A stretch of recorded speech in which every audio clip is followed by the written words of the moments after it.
Invention Education Portraits, Strategies, Starting Points is a series of podcasts intended to share interesting, inspiring, and actionable information about invention education. Sponsored by the Lemelson Foundation and supported by the STEM Learning Ecosystems Community of Practice, this series is one of many ways we're aligning to help ensure that students get the tools and support they need to invent a better tomorrow. My name is Jeremy Shore, and throughout this series, we'll be joined by families, students, and experts in the field who will share their own experiences and lessons learned. You can find me on Twitter at Jeremy Shore, and today I'm excited to learn more about the ways that invention education can prepare young people for the global challenges of today and tomorrow, and I hope you are too. In this episode of Portrait Strategy Starting Points, I am joined by Dr. Arthur Daemmrich, Director of the Lemelson Center for the Study of Invention and Innovation. The Lemelson Center carries out historical research into invention and innovation, develops educational programs to inspire the next generation of inventors, and creates exhibits that engage some 4.5 million museum visitors annually. Arthur's work analyzes the emergence of technology-based industries, explores the relationship between regulation and innovation, and compares innovation systems internationally. He's the author of Pharmacopolitics, Drug Regulation in the United States and Germany, and has published over 50 peer-reviewed journal articles, book chapters, and teaching cases in science and technology studies, the history of science, technology and medicine, and health and business policy. Arthur, welcome. Thank you for joining us. So obviously there's a lot of innovation in the medical industry, but still, I sort of wonder how someone makes the shift from a focus on drug regulation to a focus on invention and invention education. What can you tell us about that journey? Sure. And I mean, it came about in two ways. One was kind of the professional path of where I'm employed. And the other side, which is maybe more important, is just how my research interests and what I wanted to do with my research, how that evolved. So, the field of history of science, history of medicine, science and technology studies, these are academic fields that have been around for 6, 7 decades now, really came into focus after World War II. So are more recent, scholarly fields. And they've not been as well established as, say, history as a discipline. So there just aren't as many positions. So if you get a PhD in an interdisciplinary field, you're probably going to have a kind of interdisciplinary career. And I've had good fortune in that. In terms of my research, absolutely. I started with a particular focus on how pharmaceuticals are regulated. So how we determine that they're safe and effective, how the clinical trial evolved over time into what it became today. And as a result of that, kept getting more interested, how drugs are discovered, how they're tested, how they get to us as humans, how they cure us. And part of that is actually an interesting innovation story, which goes from really individuals in laboratories to huge corporate structures, to the point where, in the late 70s, you would say, oh, I have an idea for a new drug. There's no way I, as an individual, can start a company and get a new drug to market. And then suddenly in the early 80s, you had the rise of the biotech sector. And so all those, what we thought were barriers to entries, the impossibility of kind of starting a new pharmaceutical firm, seemed to go away. And you had university professors getting funding and starting new companies, that some of which eventually have grown to scale and brought new medicines. So there isn't a kind of amazing invention and innovation story in that sector. I then, in doing that research, great work, very interesting, got to know some interesting people, but, the scholarly side doesn't reach huge audiences. And the opportunity to come to the Lemelson Center and be at the Smithsonian and take some of the work I was doing, but also the work of this incredible team at the Lemelson Center, and bring that to much broader and diverse audiences, is an opportunity you couldn't say no to. Absolutely. As we've been having these conversations, I've been asking a lot of the educators, which has been the bulk of the folks we've had, about what they think the sort of general power of invention education is. But I have a little bit more specific question, I think, for you and with this time. If people are watching this in the future, we're recording this in January of 2021. So we're still in the middle of this massive global pandemic. We have some light at the end of the tunnel in several vaccines that are proven to be effective against COVID-19 and that are beginning to be distributed.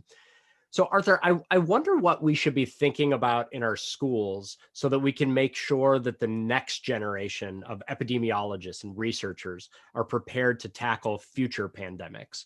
What do you think? Um, that's a tough question, a great question. So, I mean, a couple things come to mind. One would be we've repeatedly failed to invest in public health in the way we should. So, pharmaceuticals are incredibly powerful and important. The longevity of human lifespan and the change from a human lifespan on average being in the low 40s to today being in the mid to high 70s, and really, within a couple of decades, you could reasonably expect average lifespan to exceed 80. A huge amount of those gained years have to do with public health measures, clean Mm. water, safe, clean, cheap, free, or very inexpensive drinking water is a huge breakthrough.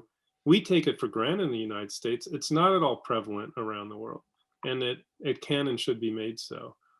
Access to, clean air. The air we breathe has a huge impact on lifespan. So there's any number of kind of general public health measures that are quite important. And so, training people and having a population for that is key. And then otherwise, it is the other piece of the story with COVID-19 and other pandemics. It's partly, yes, developing effective vaccines or other treatments. That we've had an incredible pace of in this case. There are other Mhm. diseases for which we have invested quite significantly and either never found a vaccine. I'm thinking of HIV/AIDS, or for which, treatments remain very elusive. And so for those, what you need to do is optimize your treatment approach. So we saw that with COVID-19 too, right? There was a massive investment or big effort and push at ventilators and breathing apparatus. You saw a lot of innovation around that, very cool. And yet, in the end, that hasn't become the primary treatment method for people with the disease until we're fully vaccinated, right? So hospitals have figured out other protocols that do the maximum life gain and have become quite effective at treating patients. So we're seeing, a declining curve of people dying from it. Sadly, still far too many. But relative to the number of people who get it, the number of people who die has declined as the treatment protocol improved. So again, you need the kind of creative thinking and experimentation around how you design effective treatment protocols. Exactly what you need to teach in school to do that. I think it's, putting together ideas from different areas. It's thinking about medicine as not just the pharmaceuticals or the chemicals we put in our body, but the holistic approach to how you treat patients and how you care for people with disease. I think there's a lot of interesting overlaps there with the first bundle of things that you were talking about. Well, this isn't what you were exactly going to. There's a lot of research that supports that it's not just longevity, it's also learning. That when students are learning in a well-lit and clean environment and they're drinking clean water and they're eating healthy foods, that the potential for learning and growth also grows. So we're not just keeping people alive longer, we're also, almost magically making them smarter and more effective as learners, which I think is exciting. From the other aspect, though, yeah, I think that I think those are things that we don't typically teach in schools, but that we could and should be. Students how to creatively problem solve, how to be divergent thinking. There's that great Dr. Land research into the crushing, frankly, of divergent thinking in schools, and so typically we do kind of the opposite in schools. So I think there's a lot of interesting opportunities for the type of thinking that Lemelson promotes to not only make school a little more exciting, but also to help foster these future minds. Yeah, absolutely. And I mean, one of the things I've seen in conversations we've had with inventors and in some of the research I've done into the archives, reading inventors' notebooks, which are fascinating kind of a genre of materials we collect. Um, Invention is about putting things together in unique and different ways. It is that open-ended problem solving, but it's also bounded. right? So one of the things I find frustrating as a parent, but I certainly see kids struggle with, is overly open-ended assignments, right? So overly prescriptive assignments bore kids to tears, and overly open-ended at a certain young age actually leaves them like without knowing what to do. So, the assignment to design a web page for a 13-year-old is a great challenge, and yet also is too open-ended because they don't know what to make it about, and then they try to make it about something they can't handle, they get frustrated and they give up. And inventors also, they absolutely work within constraints. Sometimes those constraints are the physical materials they're working with. So they have ideas that cannot be realized using the physical materials we have of the day, and so they fail.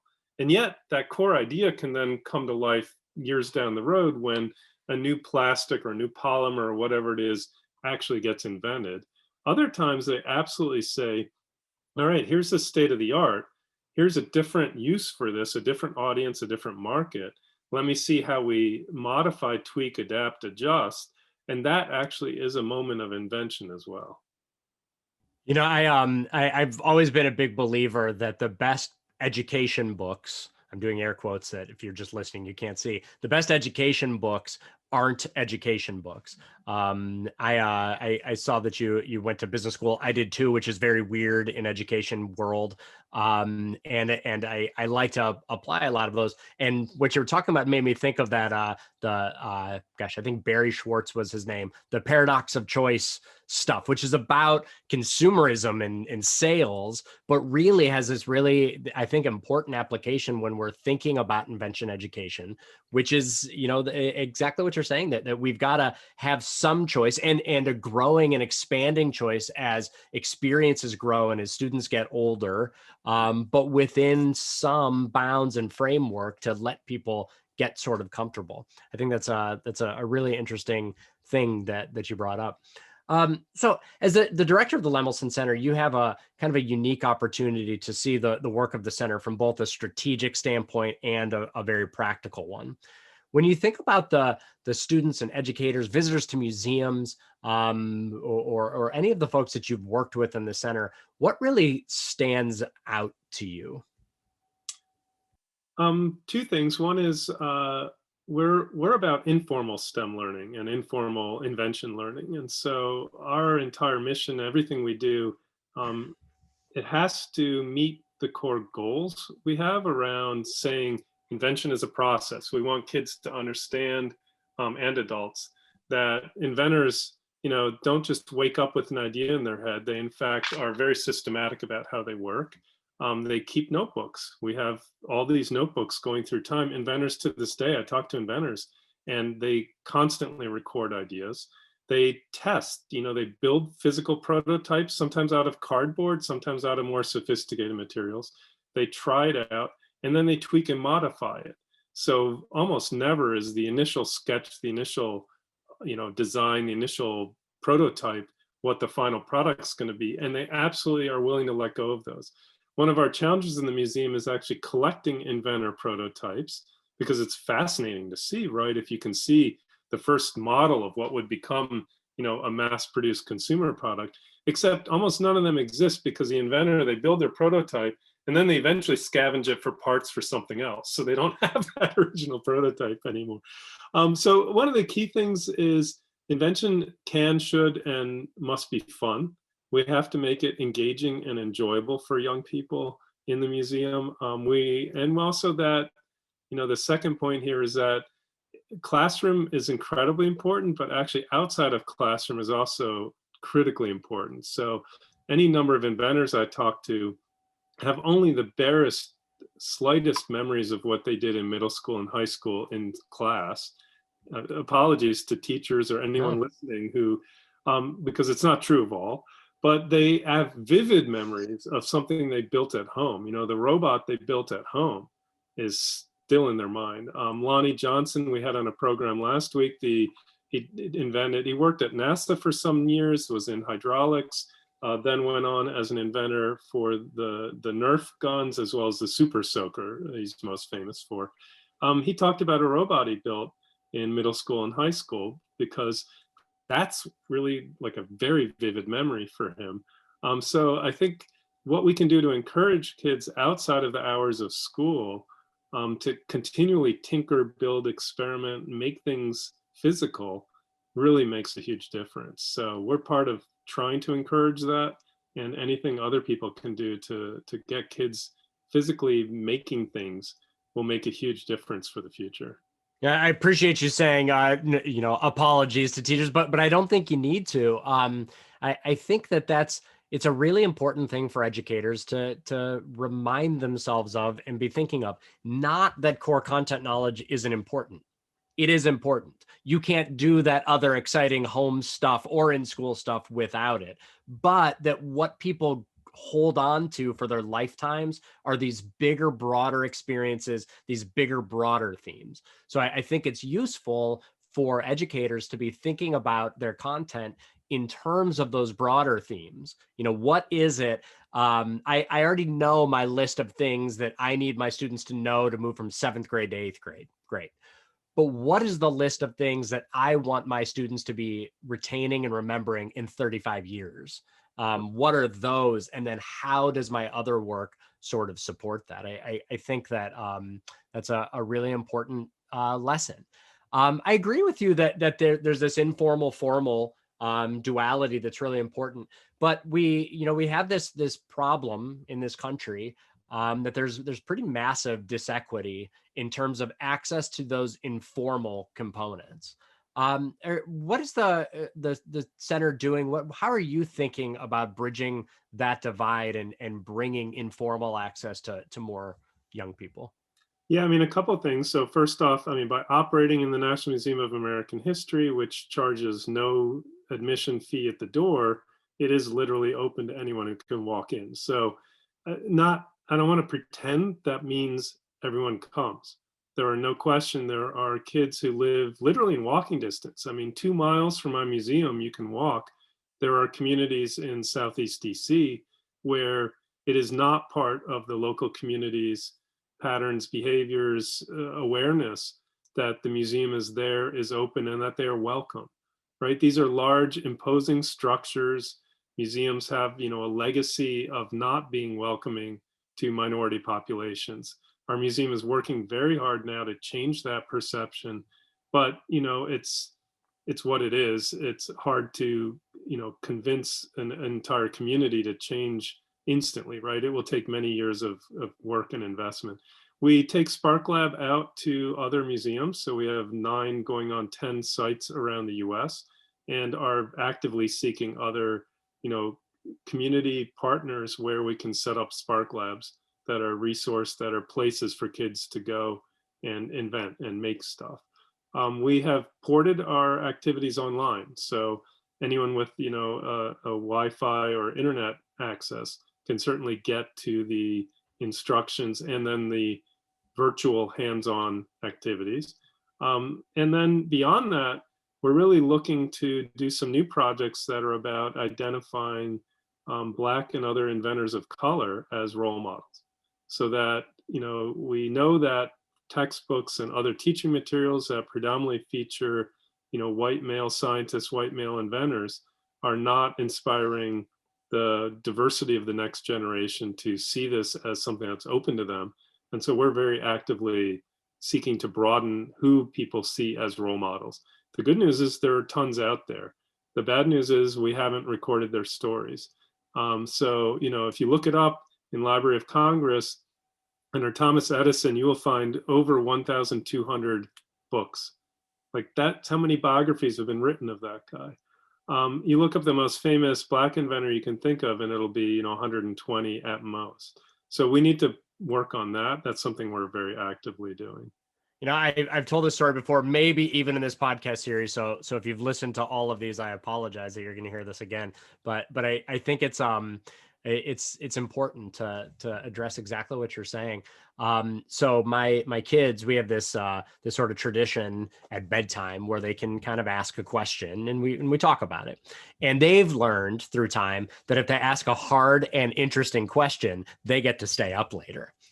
So when my oldest daughter was about 3, I think, we were laying in bed, we did stories and tuck in and all that stuff. And I, said, do you have any questions you want to ask? And she said, yeah. She said, Dad, do you think that all the people who live on the earth could fit inside the earth?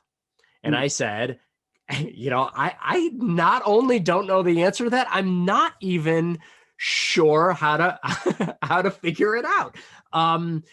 I guess I sort of think so. There are these big cavern systems and all this stuff. I would guess so, but we'll have to really think tomorrow about how we could even research the answer to this question. But why? Why are you wondering if all the people on the earth could fit inside the earth? And she said, because if all the people on the earth went inside the earth and they all went like this, then the earth would break and I could go in outer space.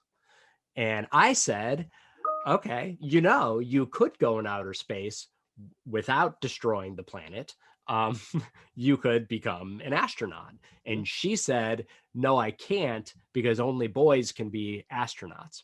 Now, this is a girl who we've said nothing but you can be anything her entire life. But when we look through, she's very A-type. She, from that age, has this big bookshelf, and she keeps all her books in areas. And we went to the outer space area, which had probably a solid 4 inches of books. And we looked through all of them, and there was one picture of Sally Ride. And then a whole bunch of pictures of white men. It's so critical that all of our kids see people who look like them in positions of knowledge, positions of authority, positions of invention. So I know I'm really excited to learn more and hear more about this project as it unfolds. What's the sort of timeline for that project? Yeah, we're designing a kind of prototype initial set of hopefully 6 to 8 that we do this year. I'd love to get it done in time for the fall semester, basically by September. And then we'll look to how we can scale it up, ramp it up to do more beyond that. Arthur, that's very cool, and I'm excited to learn more. I hope you share that with us, and we'll make sure to get that out to our folks in addition to the channels that you have. So one last question, Arthur. I've been asking this same exact question of everybody, and it's this: what is the power of invention education? The power of invention education is to generate thousands, millions of young people who understand themselves to be inventive, and who understand that invention goes beyond engineering and physical technologies into other areas, so that they see it as a place they can impact and change the world with. So, the most empowering device that kids hold in their hand right now is also the most disempowering, and it's the cell phone. And it's fabulous in so many ways. It's all the connectivity they have right now, right? Especially during the pandemic. And yet it's not something you take apart and tinker with. It's not something you say, I'm going to build the next better cell phone. Even kids in the 30s and 40s with radios, which wasn't a super easy technology to take apart, absolutely could build their own radio. So I mean, we have technologies now that don't empower kids in the same way as they used to, but we can make them work that way. And we absolutely need kids in that mindset for the future of our economy, for their own future. And likewise, on your point about everyone seeing a place for themselves that's empowering, that too is what invention education can build. It's not gendered, it's not racially categorized. It is in fact inclusive. So that's some of the PowerPoints I see. There's a whole lot of power in invention education, a lot of opportunity for all of our students, for all of our young people. And I know that I'm very thankful for the work that the Lemelson Center, Lemelson Foundation have done in this realm. Thank you for listening to Invention Education, Portrait Strategies, Starting Points, brought to you by the STEM Learning Ecosystems Community of Practice and the Lemelson Foundation. Thank you, Arthur, for joining me today. Please visit www.stemecosystems.org to hear more inspiring podcasts. My name is Jeremy Shore, and thank you for joining us today.